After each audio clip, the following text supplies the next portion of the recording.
Physics, Grade 10, FPIC domain, Heat and Thermodynamics, सब domain changes in state का आज का हमारा SLO है Describe the use of cooling caused by evaporation in the refrigeration process without using harmful CFCs.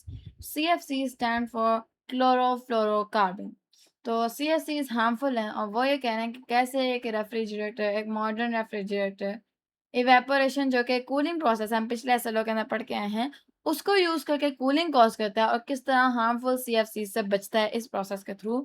और सीएफसीज़ के बजाय जो अल्टरनेटिव यूज़ करते हैं आजकल के मॉडर्न रेफ्रिजरेटर्स, उसे हम लोग कहते हैं एचएफसीज़, यानी हाइड्रोकार्बन्स, हाइड्रोफ्लोरोकार्बन्स। तो ये तो हम लोगों ने देख लिया कि सीएफसीज़ के अल्टरनेटिव क्या होता है। हम लोगों ने अब जो हमारी बात रहेगी, जो हम लोगों ने पढ़नी है, वो ये है कि मैकेनिज़्म क्या है, जहाँ पे एक रेफ्रिजरेटर इवेपोरेशन को यूज़ करके कूलिंग कॉज़ करेगा इन अ रेफ्रिजरेटर। तो हम लोग सबसे पहले एक इमेज देखते हैं जो प्रोसेस को काफ़ी हद तक वाज़ेह कर देगी। ठीक है, ये वो इमेज है। अब ये रेफ्रिजरेटर का सारा वो पाथ है जहाँ से आप लोगों के रेफ्रिजरेंट ने गुजरना है। ठीक है, अब सीएफसी एक हार्मफुल रेफ्रिजरेंट है। इसकी जगह हम लोग एचएफसी यूज़ करते हैं इन मॉडर्न रेफ्रिजरेटर्स। तो रेफ्रिजरेंट वो गैस है जो लिक्विड में आगे कन्वर्ट होगी, जो इस सारे एक क्लोज लूप के अंदर घूमेगी और कूलिंग कॉज करेगी। एक क्लोज लूप के अंदर घूमती रहेगी, जब तक कोई लीकेज नहीं होगी तब तक ये गैस ख़त्म नहीं होगी। तो सबसे पहले कंप्रेसर यहाँ से सारा काम शुरू होता है। कंप्रेसर से ये सारे प्रोसेस का दिल है और यहाँ पे मोटर लगी हुई है।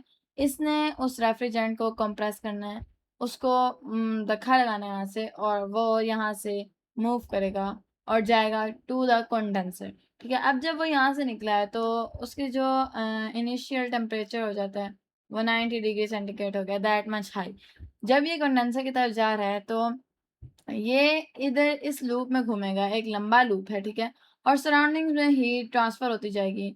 तो ये आहिस्ता आहिस्ता आहिस्ता आहिस्ता ठंडा होता जाएगा। एक लंबा सा लूप है, यहाँ से जब वो गैस गुजर रही है तो आहिस्ता आहिस्ता स्लो डाउन हो रही है। ठीक है, अभी ये गैस ही है, अभी ये लिक्विड में कन्वर्ट नहीं हुई, ये अभी गैस ही है। और जब ये यहाँ तक पहुँची है, इसने जब कंडेंसर को कवर कर लिया है, तो इसका टेम्परेचर तकरीबन 45 डिग्री सेंटीग्रेड हो जाता है। इसके बाद आ जाते हैं एक्सपेंशन वाल्व। ठीक है, इसको ये एक कैपिलरी ट्यूब है, ठीक है, और इसके बहुत से टर्न्स होते हैं। इसका डायमीटर छोटा सा और छोटे से छोटा होता जाता है।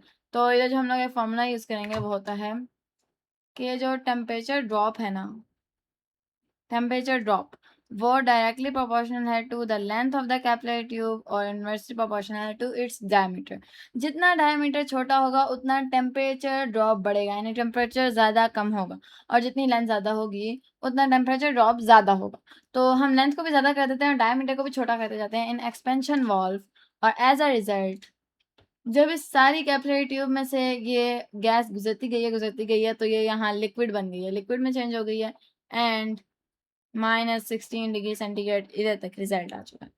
अब ये जो है ये लिक्विड ये पास ऑन करेगा हेयर टू द इवेपोरेटर ऊपर। ठीक है, और इवेपोरेटर के अंदर, इवेपोरेटर वो हिस्सा है जो आपके फ्रीज़र के अंदर होता है। आपका फ्रिज है, उसका जो ऊपर वाला पोर्शन है उसे हम लोग फ्रीज़र कहते हैं, और वहाँ पे ठंड ज़्यादा होती है क्योंकि वहाँ पे इवेपोरेटर का असर ज़्यादा होता है। तो इवेपोरेटर अंदर ही फिक्स्ड होता है उधर। ये इवेपोरेटर के अंदर से पानी गुजर रहा है तो ये फ्रीज़र के अंदर मौजूद और फ्रिज के अंदर मौजूद की जितनी भी चीज़ें हैं उधर से हीट ले रहा है और वहाँ पे ठंडक छोड़ है।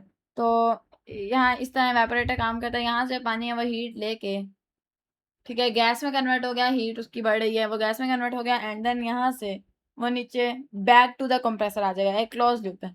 लेकिन मसला ये है कि कभी कभी आपके फ्रीजर के अंदर कोई चीज़ ना हो, तो हीट तो इसे जाएगी नहीं और ये गैस में तो कन्वर्ट होगा नहीं, ये यहाँ से पानी ही रह जाएगा, पूरा पूरा तो गैस बनेगा नहीं। और अगर ये पानी एंटर हो गया टू योर कंप्रेसर तो अंदर मोटर लगी है, मोटर ख़राब हो जाएगी। ठीक है, तो इसके लिए यहाँ पे एक लगाया जाता है एक्यूमुलेटर, जो इस पानी को पक्का गैस में कन्वर्ट करके सारी गैस को कंप्रेसर तक पहुंचाएगा। तो ये वो सारा मैकेनिज्म था जो आपके रेफ्रिजरेटर के अंदर हो रहा है ताकि कूलिंग प्रोवाइड की जा सके और इवेपोरेशन यहाँ पे हो रही है।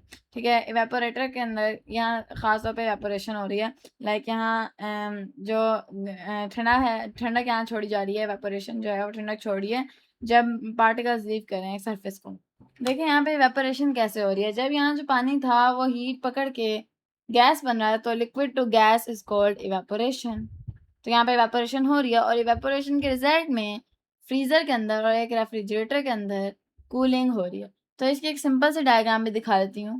ठीक है, ज़रा सिंपल फिगर भी साथ आ गई, कंप्रेसर से कंडेंसर की तरफ, कंडेंसर से एक्सपेंशन वाल्व की तरफ और एक्सपेंशन वाल्व से इवेपोरेटर की तरफ, फिर कंप्रेसर की तरफ, ठीक है। तो ये एक सिंपल सी थोड़ी-सी डायग्राम है, लेकिन जो सारी डिटेल बता रही है वो पिछली वाली डायग्राम है जिसे मैंने आप लोगों को पढ़ा दिया हुआ। तो इस तरह मॉडर्न जो हमारे रेफ्रिजरेटर्स हैं वो सीएफसीज़ के बजाय एज़ अ रेफ्रिजरेंट, ये रेफ्रिजरेंट है जो गैस और लिक्विड में मूव करा, ये चीज़ ऐसे हम लोग रेफ्रिजरेंट कहते हैं। और सीएफसी एक हार्मफुल रेफ्रिजरेंट है जो कि हीट अप होने के बाद एनवायरनमेंट को हार्म करती है। तो हम लोग इसकी जगह एचएफसीज़ यूज़ करते हैं जो कि रेफ्रिजरेंट है लेकिन वो हार्मफुल नहीं है, वो एनवायरनमेंट को कोई इफ़ेक्ट नहीं करती, एनवायरनमेंट को कोई बैड इफ़ेक्ट नहीं पहुँचाती। तो ये था सारा मैकेनिज़्म। आज का एपिसोड लोग यहीं पे ख़त्म करते हैं। होप सो आप लोगों को समझ आई होगी। मिलते हैं अगले एपिसोड में, तब तक के लिए अल्लाह हाफ़िज़।